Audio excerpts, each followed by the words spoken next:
Hello everyone, कैसे हो आप सब लोग। आई होप कि आप सभी बहुत अच्छे होंगे। तो आज से हम यहाँ पर फाइनली स्टार्ट करें आप लोग का बी फार्मेसी 6 सेमेस्टर। तो फाइनली आप लोग यहाँ पर 6 सेमेस्टर में पहुंच चुके हो, यानी कि बस 1 साल और उसके बाद आप लोग की जो बी फार्मेसी की जर्नी है वो यहाँ पर कंप्लीट हो जाएगी और आप लोग यहाँ पर ग्रेजुएट हो जाओगे। मुझे तो लगता है आप लोग को बिल्कुल पता ही नहीं चला होगा कि कब यहाँ पर आपके 3 साल ऑलरेडी बीत गए और बस 1 डेढ़ साल और उसके बाद आप लोग का ग्रेजुएशन भी कंप्लीट हो जाएगा। टाइम का तो पता नहीं, बट ये जो आप लोग का 6 सेमेस्टर है ये आप लोग की पूरी फार्मेसी जर्नी का सबसे लेंदी सेमेस्टर होने वाला है, क्योंकि इसमें पहली और आखिरी बार आप लोग को टोटल 6 सब्जेक्ट पढ़ने होंगे।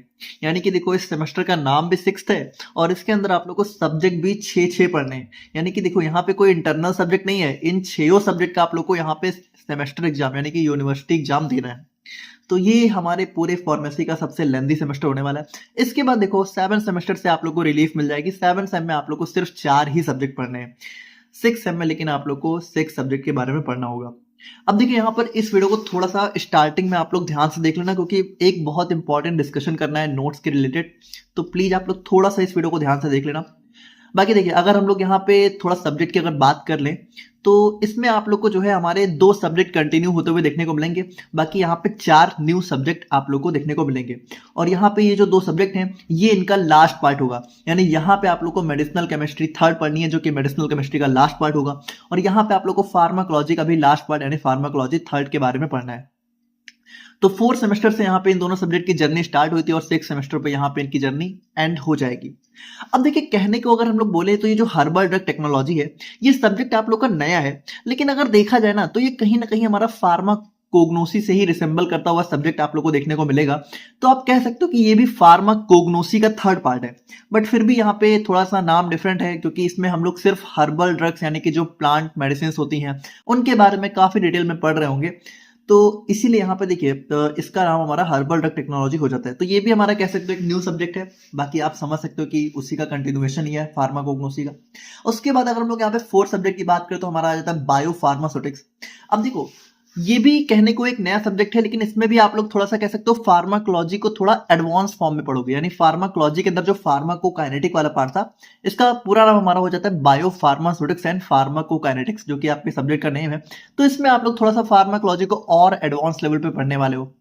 अब उसके बाद देखिए, ये जो हमारा फार्मास्यूटिकल बायोटेक्नोलॉजी है, अब ये हमारा ऐसा सब्जेक्ट है जो कि कई बच्चों को यहाँ पे परेशान करने वाला है, क्योंकि थोड़ा सा यहाँ पे एडवांस सब्जेक्ट है, थोड़ी सी टिपिकल है चीजें। बट फिर भी हम यहाँ पे सारी चीजों को डेफिनेटली बहुत ही सिंपल वे में कवर करेंगे।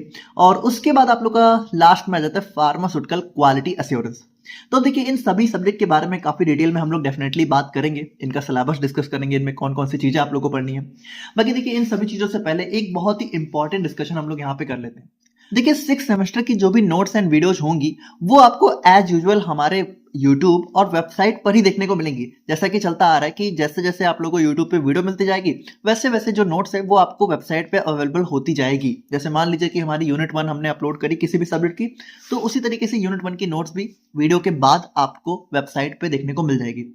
लेकिन यहाँ पर देखिए, एक इंपॉर्टेंट बात यह है कि जो 6 सेमेस्टर की नोट्स हैं, तो इनमें कुछ सब्जेक्ट की अगर हम लोग यहाँ पे बात करें, जैसे कि medicinal chemistry, pharmacology, bio pharmaceutics और जो हर्बल ड्रग टेक्नोलॉजी है, तो इसकी भी नोट्स यहाँ पे लगभग कल तक यहाँ पे कंप्लीट है। और क्वालिटी एश्योरेंस तो ये लगभग मान लीजिए कि हमारा 15 जनवरी तक हो गया। तो यहाँ पर देखिए, इन सभी सब्जेक्ट की जो नोट्स है वो ऑलरेडी अभी से भी हमारे ऐप पर अवेलेबल है। लेकिन देखिए, बहुत ध्यान से मेरी बात सुनेगा, ये नोट्स आपको बिल्कुल भी नहीं लेनी है अगर आपके एग्जाम अभी अभी खत्म हुए हैं। क्योंकि देखिए, अगर आपके एग्जाम अभी अभी खत्म हुए हैं तो 6 सेम का एग्जाम आप लोग का अप्रैल मई से पहले बिल्कुल नहीं होने वाला है, ठीक है। तो उस केस में आपको इन नोट्स को लेने की कोई जरूरत नहीं है। लेकिन अगर मान लीजिए कि आप चाहते हैं, ठीक है, नोट्स को बहुत पहले से ही लेना चाहते हैं और आप लोग को पैसों की कोई प्रॉब्लम नहीं है, और बाकी अगर आप लोग का एग्जाम मान लीजिए बहुत ही जल्दी, यानी कि कुछ लोग ऐसा बोल रहे हैं कि जनवरी में ही उनका पेपर है, बट आई डोंट नो कैसे जनवरी में किसी का पेपर हो सकता है 6 सेम का। तो अगर देखिए ये सारी कंडीशन है, तो इन सभी ये जो 5 सब्जेक्ट हैं इनकी नोट्स का अर्ली एक्सेस आपको हमारे ऐप पर मिल जाएगा बहुत ही मिनिमल कॉस्ट में। लेकिन देखिए, अगेन मैं पहले ही आप लोगों से बोल दे रहा हूँ, आप लोग को नोट्स नहीं लेनी है। अगर आप ले रहे हो तो ये कंप्लीटली आपकी चॉइस है। बाकी ये नोट्स आपको इवेंचुअली हमारी वेबसाइट पर देखने को मिल जाएंगी।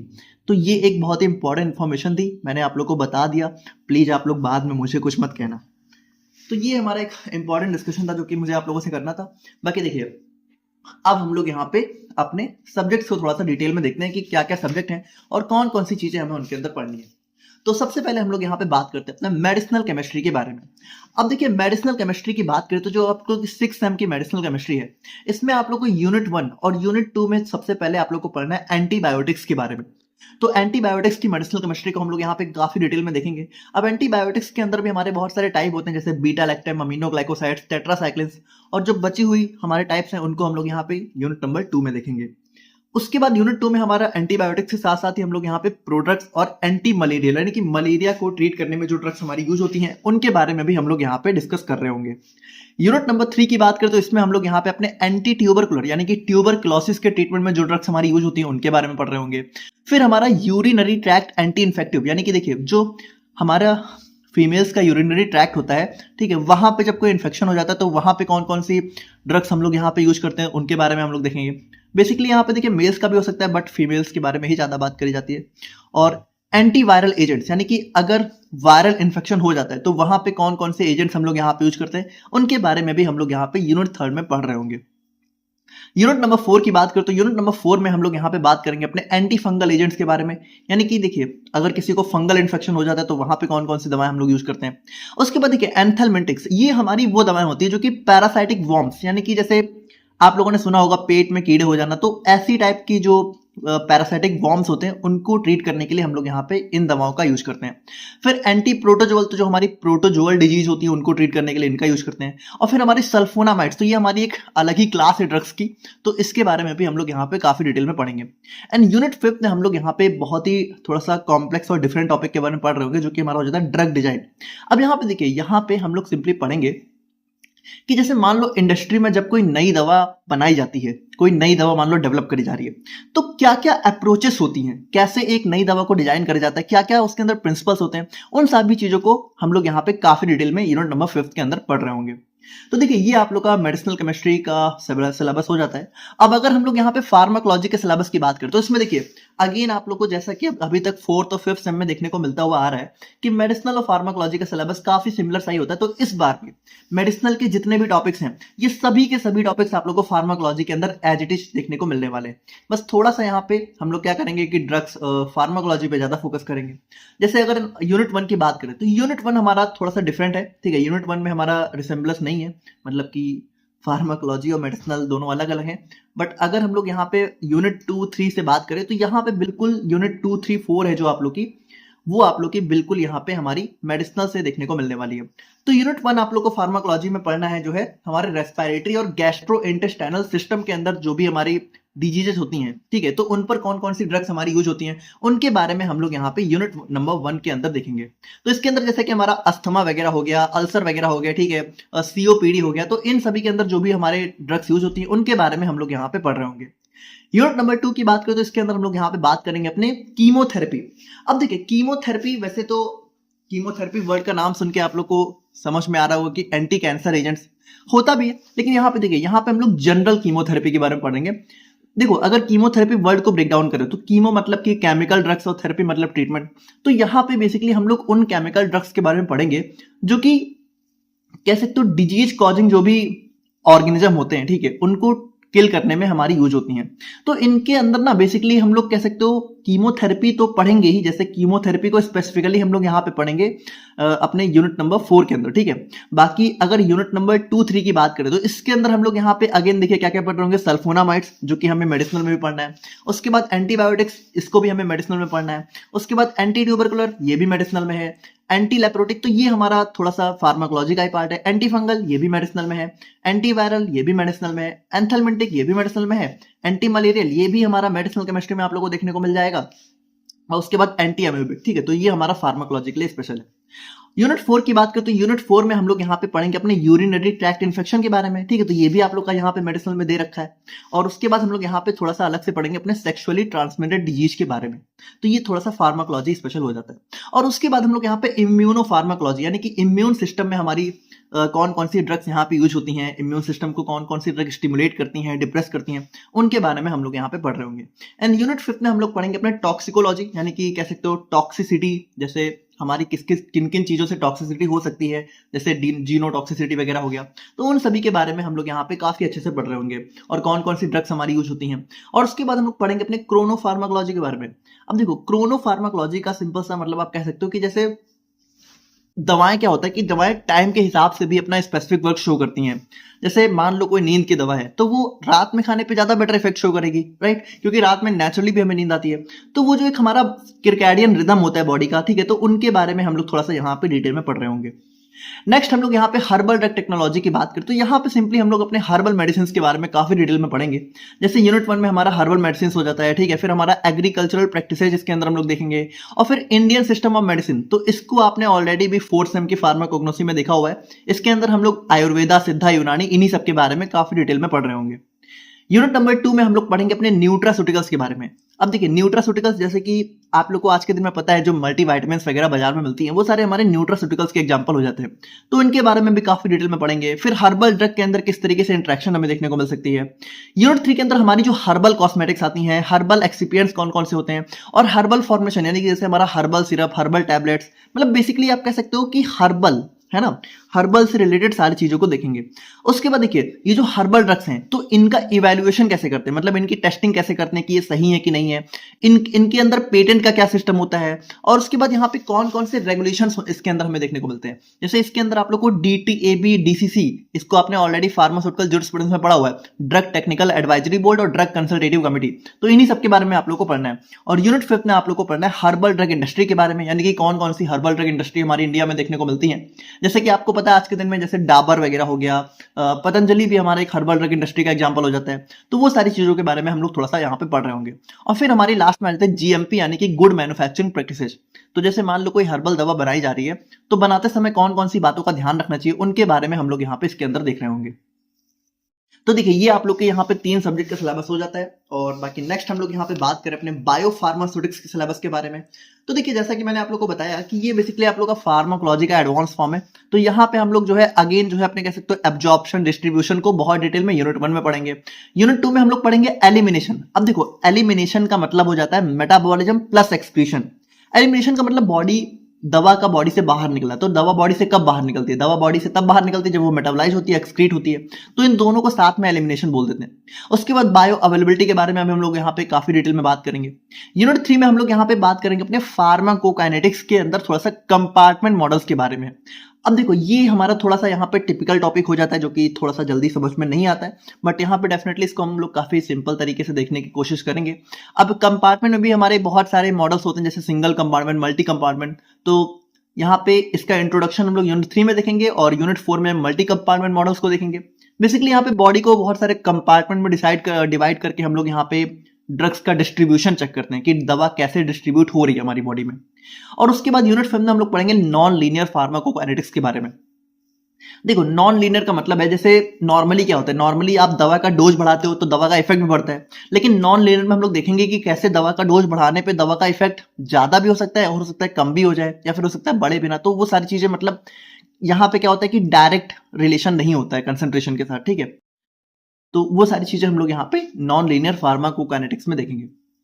नेक्स्ट सब्जेक्ट हम लोग बात करें अपने क्वालिटी एश्योरेंस के बारे में। अब यहाँ पे देखिए, ये जो क्वालिटी एश्योरेंस है, यहाँ पे सिंपली हम लोग पढ़ रहे होंगे कि जब इंडस्ट्री में हमारी दवा बनाई जाती है, तो उस दवा की क्वालिटी को एश्योर करने के लिए कौन कौन सी चीजें हमें करनी होती हैं, या फिर कौन कौन सी चीजें, मतलब इंडस्ट्री में ही नहीं बल्कि इंडस्ट्री के बाहर भी, या फिर दवा से रिलेटेड। आप सिंपली समझो कि दवा, जैसे कोई भी दवा हमारी बनाई जा रही है तो उसकी क्वालिटी हमारी बहुत अच्छी होनी चाहिए। तो क्वालिटी को इंश्योर कैसे करेंगे, मतलब कैसे एश्योर करेंगे कि क्वालिटी हमारी सही है, तो उन्हीं सारी चीजों को हम लोग यहाँ पे इस सब्जेक्ट में देखने वाले हैं।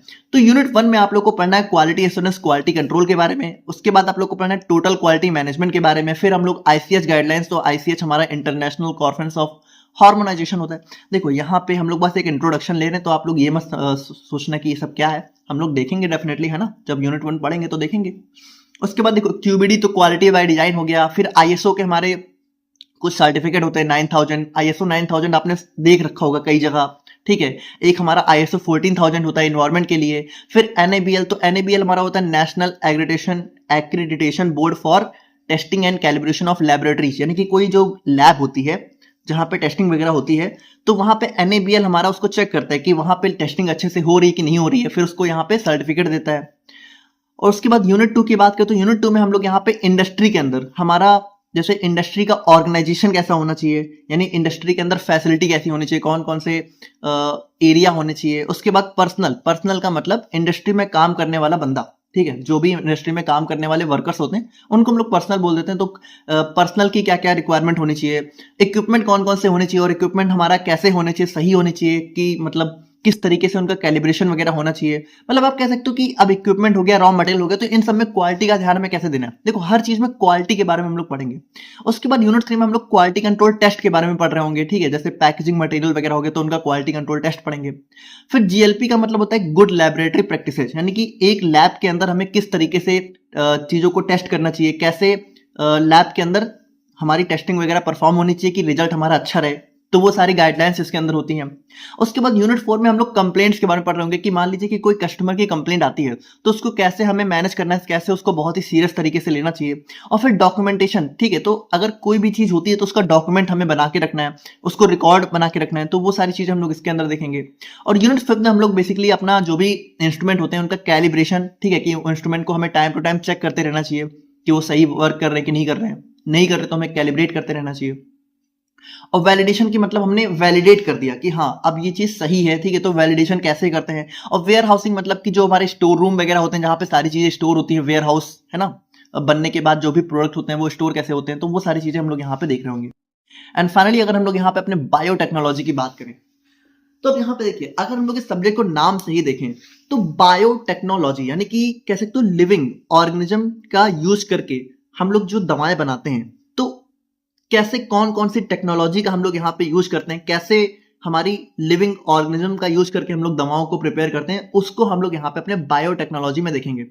जैसे आप लोगों को पता होना चाहिए कि जो इंसुलिन वगैरह होता है, तो इंसुलिन वगैरह क्या होता है, हमारे माइक्रो ऑर्गेनिज्म के थ्रू ही प्रोड्यूस किया जाता है, ठीक है। हमारे बहुत सारे एंटीबायोटिक्स हो गए, हमारी हमारी वैक्सीन वगैरह हो गई, तो वो सारी चीजें हम लोग यहाँ पे बेसिकली अपने बायोटेक्नोलॉजी में काफी अच्छे से देखेंगे। जैसे यूनिट 1 में आप लोग सबसे पहले इसका इंट्रोडक्शन देखोगे, फिर आप लोग देखोगे कि एंजाइम्स का यूज कैसे किया जाता है, ठीक है, हमारे ड्रग्स के प्रिपरेशन में। और उसके बाद बायोसेंसर। अब देखो बायोसेंसर्स मतलब ऐसे डिवाइस जो कि जैसे आप लोगों ने ग्लूकोज मीटर देखा है, तो ग्लूकोज मीटर क्या होता है, एक टाइप का बायोसेंसर होता है, तो उन सब के बारे में। उसके बाद हमारा प्रोटीन इंजीनियरिंग, ठीक है, तो प्रोटीन में कैसे मॉडिफिकेशंस करके हम लोग उसको और अच्छी तरीके से बना सकते हैं, ड्रग्स को डेवलप कर सकते हैं। उसके बाद जेनेटिक इंजीनियरिंग यानी कि जीन्स में कैसे हम लोग मॉडिफिकेशन करके ड्रग्स को डेवलप कर सकते हैं। उसके बाद देखो यूनिट 2 में हम लोग पढ़ेंगे रिकम्बिनेंट डीएनए टेक्नोलॉजी के बारे में। यानी देखो यहाँ पे बेसिकली हम लोग देखेंगे कि जैसे मान लो कोई डीएनए है, ठीक है, तो किसी डीएनए को मान लीजिए ह्यूमन सेल का कोई डीएनए है, अब उसको हमें मल्टीप्लाई करके और उससे ड्रग बनानी है, तो कैसे उस डीएनए को हम लोग किसी दूसरे माइक्रो ऑर्गेनिज्म के अंदर ट्रांसफर करके उसको डेवलप करते हैं, ठीक है, उसको और ज्यादा उसके अमाउंट को इंक्रीज करके और हम लोग यहाँ पे कह सकते हो उसकी कंसेंट्रेशन को बढ़ा के हम लोग यहाँ पे ड्रग्स डेवलप करते हैं। तो उसमें हमारी पीसीआर, पॉलीमरेज चेन रिएक्शन, ये सारा इसी का पार्ट हो जाता है, तो इसके बारे में काफी डिटेल में पढ़ रहे होंगे।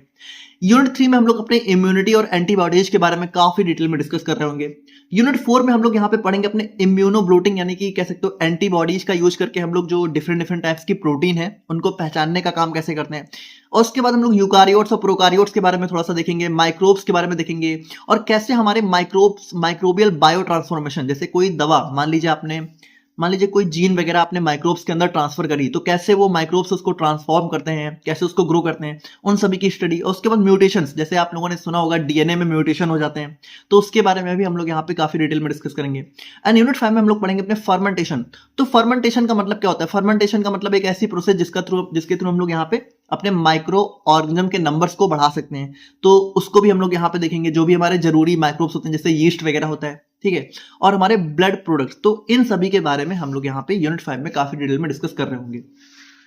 तो देखिए मुझे पता है अभी आप लोग को बहुत सारी चीजें समझ में तो नहीं आ गई होंगी, लेकिन ये बस एक इंट्रोडक्शन वीडियो था। अब हम लोग यहाँ पे सभी सब्जेक्ट का एक एक करके जो है वीडियो देखेंगे, ठीक है, और हम लोग वन शॉट में ही अपने 6 सेमेस्टर को भी देखेंगे यूनिट 5th सेम की तरह, ठीक है, और कोशिश करेंगे कि 10 तारीख को आप लोग को मेडिसिनल केमिस्ट्री की यूनिट 1 का वन शॉट वीडियो हमारा देखने को मिल जाएगा।